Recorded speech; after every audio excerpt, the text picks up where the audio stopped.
be on. Okay, so I was doing some research and I was surprised.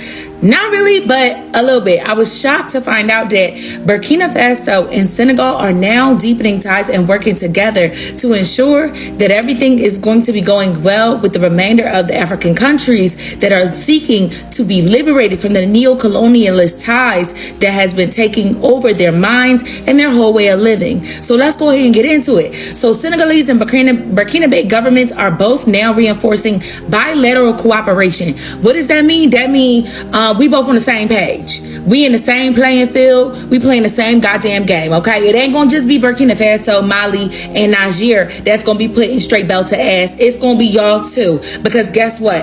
If you are a country that borders us, that means that you are now vulnerable. And if you call yourself trying to work with those Western societies, best believe you gonna have to see me about it. Me and all my Negroes about it. It's not just Russia back in Burkina Faso, Niger, and Mali. It's Russia, China, North Korea, and Iran that all has money in these AES states and want to see them live in a free world and be able to self-determine how they would like to govern their own countries. So in order for that to take place, that means that everybody that borders us, niggas gotta fall in line. Either you gonna get down or you gonna lay down. Now, if you've been watching my content, you know just a few short months ago, Nigeria, Kenya, and Uganda was the only countries that was popping fly at the mouth and giving some smack and bumping their gums back at the AES enforcement. Who is the AES? The AES is the African Economic Sources or Solution States, Sahel States, Alliance of the Sahel States, okay? That alliance is Niger, Burkina Faso, and Mali.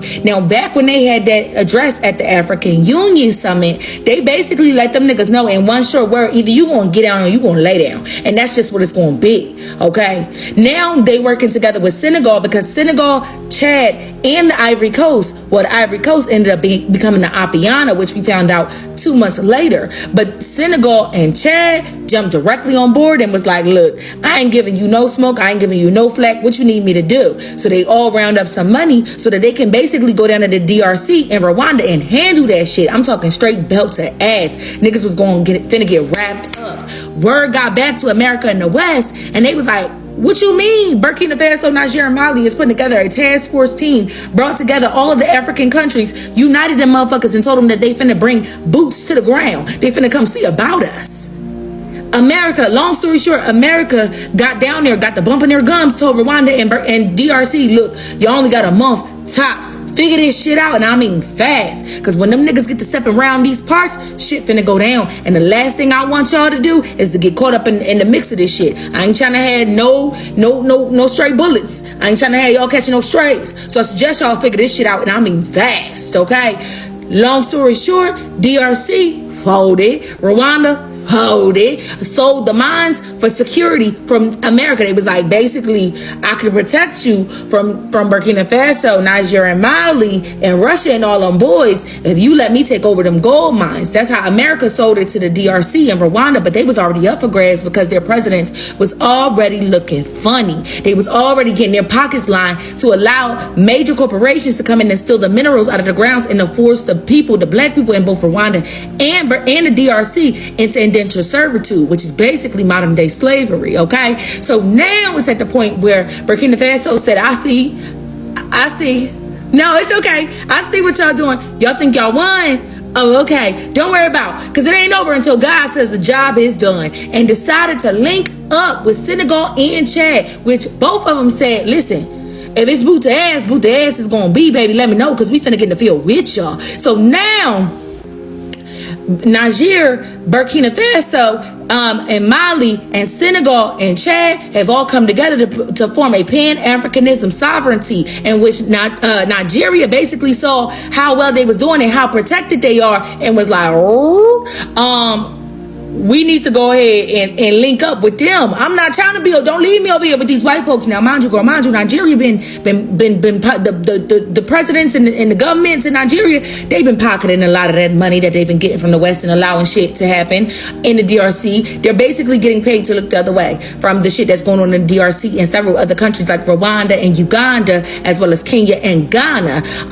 Nigeria is getting paid to look the other way, but now all of a sudden they want to eat with the winning team because they see that Burkina Faso Faso and the AES Sahel states, including some of the states on the Horn of Africa, have all linked up with Burkina Faso, Russia, China, and Iran, as well as North Korea, and said, y'all ain't finna leave me with these white folks. Hell no. Because when y'all going, what you think they gonna do to me? They gonna do the same thing they were doing to the DRC. Fuck that shit. I'm clearing out all my debt. Nigeria went and cleared out all their debt and said, listen, we gonna go and join with we gonna bet on black. Cause I ain't getting in the middle of none of that, okay? But yeah, I'm gonna do a whole video expressing, like, basically letting y'all know, like, all the most recent updates of what's going on. But the way tides is turning with Senegal and Burkina Faso signing a defense cooperation agreement, baby. That means that it's finna go down in Africa. That means that they are fully aware that America and the West, they ain't giving up easy. And that means that these niggas is ready for the fight. They ready to get down. They not about to fuck around. That's what that means. Senegal and AES signing a cooperation agreement means we finna get in the field. Straight belt to ass in this motherfucker. I'm trying to see what you about. Yeah. Cause I wish a bitch would come back around here talking about she finna take my shit. This is my set. And I wish a bitch would. Now, mind you, Russia and China, as well as North Korea, all got soldiers in Africa right now.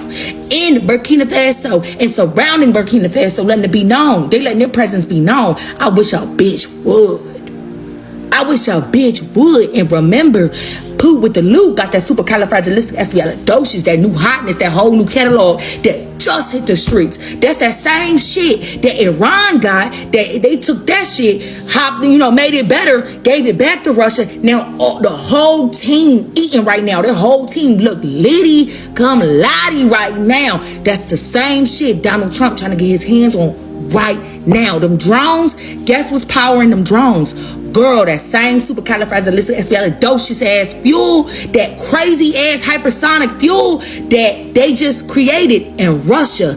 North Korea created the bodies of the drones, sent that shit to Iran. Iran increased the technology and all the algorithms and shit. Them niggas working together and they making shit shake. Dropped all them big boy toys and I ain't talking little tykes. I'm talking Tonka trucks and Hot Wheels and all types of drones and all types of shit. Dropped all that shit off with them soldiers in Africa and Burkina Faso and told them niggas, I wish a bitch would come around this motherfucker and you won't see what's up. And for those of y'all don't know how nasty Russia gets down, they dropped one of them missiles. They got that that new shit that just hit the streets, that new missile fuel. They dropped one of them missiles, took out 1,000 motherfuckers in one shot. It was murder, she wrote, like that. In Syria, they dropped it in Syria. Don't believe me? Go look it up. That shit was crazy. I'm talking body pieces splattered everywhere. Psh, everybody going down. After he dropped that one thing, the whole EU and the UN was on Big Pooh with the loose body. And he said, I wish a bitch would. Because if let a bitch call herself trying to touch my money, and I'm going to drop one of these motherfuckers on your shit. And they was like, no, you right. And he said, shut your bitch ass up before I drop your ass like I just dropped these niggas. And they shut right up and they did not touch his money. And long story short, that same fuel that allowed him to do that in Syria is now in Africa. And Senegal and Burkina Faso are tightening their fences. It's finna go down. I just wanted to let y'all niggas know, because I was like, when I read this, I was like, God damn, these niggas ain't fucking around. Do you hear what I'm saying? Good morning and breaking news.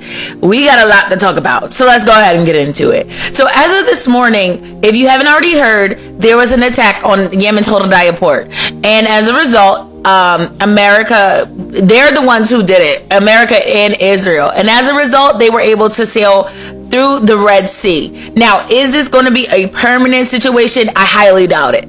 Okay, so let's get into it, because there's a couple topics that we do need to talk about, and to continue in this fight for Palestine and anybody else. Okay, because currently just jumping off between UNIFIL and the Lebanese. UNIFIL out in Lebanon getting slapped the fuck around by the local people in southern Lebanon. I'm gonna just go ahead and let y'all know right now, that was the dumbest thing that they could have ever did, running down on, some of them tribal members in southern Lebanon. That I done told you before, them the trigger hands, the hands is triggers, okay? Keep 10 feet in between you and them Lebanese, because they'll slap shit out of you in a second. And they quick too. They real quick. You ain't even gonna see it coming. You gonna think you getting jumped. But yeah, the news is true. This morning they actually did do a bombing on the Hodeidah port. Weak shit. That's all right. I'm excited to see how Yemen up the poll. I'm excited to see how they up the score, because if we know anything about our ghetto cousins, is they always down for a good lick bike.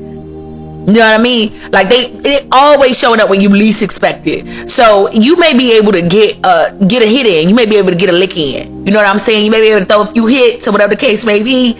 But baby, don't you turn your back on them, because they don't forget shit. Not only do they not forget shit, they gonna want that lick back, and they gonna always want problems with you until they get that lick back. Do you understand what I'm saying? This is not the end. The Israeli military confirmed on June the 10th that its Navy missile ships targeted the port of Hodeidah in Yemen, claiming that it was used by the Ansarullah movement for military purposes. We don't give a fuck what your purposes were for doing it. We just want to see Yemen get the lick back. Like, we're just waiting for the lick back, because we know it's coming. We know it's a matter of time. And the worst part about it is they do too, because you can tell how they're moving right now, that they're fully aware the lick back, it's already in motion. The ball is already the ball is already in motion. You done fucked up, right? You done fucked up again. That's crazy. In a statement, the army said the strike aimed to stop the port's alleged use of launching drone and missile attacks on Israel. The assault on the Red Sea civilian port was initially reported by Yemeni media before Israeli confirmation. Again, if they're the ones that's letting you know what happened, if Yemen is the ones that are letting you know what happened, you should take that as, hey, we're acknowledging that this happened. Be ready for that lick back though. Keep that same energy when I stomp your ass out. Again, like I said, they're fully aware that the lick back is coming. They are fully aware. Now, Omar urged Trump to pressure Netanyahu to end the war in Gaza, stating that enough is enough. This is the former Israeli Prime Minister, Ehud Olmert, who has been basically anti-Netanyahu this entire time. He is publicly urging Donald Trump to stop this. Why? I don't think it has anything to do with what he's saying. I think that he knows what's coming. He knows the shithole that Israel has gotten themselves into, and that they continuously are just digging themselves deeper and deeper into said hole. I also don't think that he's like, like extremist pro-Israeli. I genuinely think that he just wants us to stop, and the Israelis to stop getting hurt from the situation, because right now they're looking at what happened in the Red Sea as a win, not realizing that the Yemeni are literally God's army. They are talked about in the Bible for a reason. They're not talked about in the Bible because they have all L's, no dubs. No, they take dubs. They're talked about in the Bible because despite them taking L's, they bounce back stronger every time. It's like literally they Thanos snap their ass right back into your life, and you're going to wish you never crossed these motherfuckers. I think that's why he's like, look, nigga, enough. Like, enough is enough. I quit. I'm done. It's like slapping the shit out of somebody that in a hand-to-hand combat and face-to-face, you wouldn't be able to take them out. So you did a sneak attack, and before they get a chance to get their look back, you're like, I quit. And they're like, nah, nigga, ain't no quitting. Nah. I think that's what he's doing. I think he is telling them, okay, now is your time. Get out while the going's still good. Get out while you're up, bitch. Like, let's end this. Let's just say, tag, I'm home. I'm at home base. You can't tag me no more. I'm good. That's not going to work, though. The Yemeni gonna always want their lick back. Know that. They are ghetto cousins for a reason. That means that if they gotta roll up in all blacked out Nissan Altimas, baby, they gonna find a way to do a drive-by if they got to. They gonna get that lick back. You know it, and we know it. That's why nobody is upset right now, because we know the lick back, the likes of which they finna give to you. Ciao. America knows it too, because as of now we have confirmation that they reportedly passed through the Red Sea. So the time frame in which Yemen is getting themselves back together, pulling back the pieces, America decided to send several ships into the Red Sea. So basically they're taking full opportunity of this month. They're like, hurry up, get as many ships in here, because we don't know what's going to happen after this. Basically, they admitted that they repeatedly passed. Pay attention to the vocabulary that they're using. It's meant to be inflammatory and to make it look like something that it's not.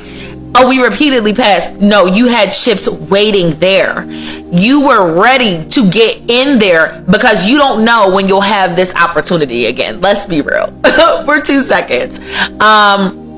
Through the Red Sea in the Bab al-Mandab in the recent days without challenge, touting the move as proof of successful U.S. campaign against Ansarella. That's not a successful campaign. You did a sneak attack, bitch. That was a sneak fucking attack. Stop playing with us. You genuinely think that we believe that was a successful campaign after almost 2 years of them whooping on your ass? Babe, we didn't forget about them jumping the shit out of all y'all on the Red Sea. It wasn't just at sea. They whooped y'all ass in land, at sea, and air. We didn't forget about that. Just because you do a sneak attack, that don't mean that you successfully defeated the Yemeni. Okay. All right, girl. You sure about that? Are you sure about that? Okay. The Trump administration launched strikes on Yemen on March the 16th after the group warned it would resume targeting ships unless Israel lifted its blockade on Gaza. Over 200 people were killed in the first month of the assault. A ceasefire deal mediated by Oman was reached on May the 6th, but Ansarella has continued to fire missiles at Israeli cities. Now, I think that people need to pay close attention to the silence. Because the real crash outs, I'm not talking about the loud bitches like America, like Lady Liberty and all her cracky homegirls. I'm not talking about them. I'm talking about the real crash outs that know we got to let God handle it. Because if I handle it, I'm going to end up in jail. I'm talking about them crash outs, right? When somebody push you to that point where you see red, the silence is the warning. The silence. If I get quiet, you should run. You need to get the fuck away from me. If I get quiet, that means I'm finna crash out. That means I'm about to tear this whole motherfucker down. I'm about to flip this whole bitch inside out. Do you understand me? Me, you, and him. We can all go see God about it. And I genuinely feel like the silence isn't just because they are trying to pick up the pieces of the Hodeidah report. I feel like the silence is, okay. Okay. Gotcha. So you think this shit is a gang? Okay. Gotcha. Say less. Now here's my prediction. I genuinely think that Israel and America will try to do another strike. I think that right now they are riding that high where they feel like they have won something of grandeur. I feel like they are going to try and milk that shit in the worst ways possible. But I know I love prediction time. We've been right. So let's see if we can keep that streak. But I also think there will be followed attacks coming from different directions that America and Israel both won't be able to predict. I'm not going to tell you which direction I think that they're going to come from. No, I don't think it's solely going to be True Promise 3. But I do think that there's going to be an array of attacks. Why do I think this? I think that right now, while America and Israel both believe that they are just like the most amazing thing, I think that the attack that happened in the Red Sea was to get a bunch of equipment in there so they can prepare for a strike on Iran and their nuclear facilities. But I do believe that they will not see some certain attacks coming from several different directions. I also think that UK and America is going to join in on said attacks, and it's going to be an all-out war. But, and this is a big but, they are forgetting that they have Iran and the resistance have friends everywhere. So I urge you to just pay attention, because I think that shit's about to get real sticky. I think it's about to get real sticky, and I think that America and Israel are cocky and egotistical, and they think that they're going to come out on top, and I don't think it's going to go the way they think it's going to go.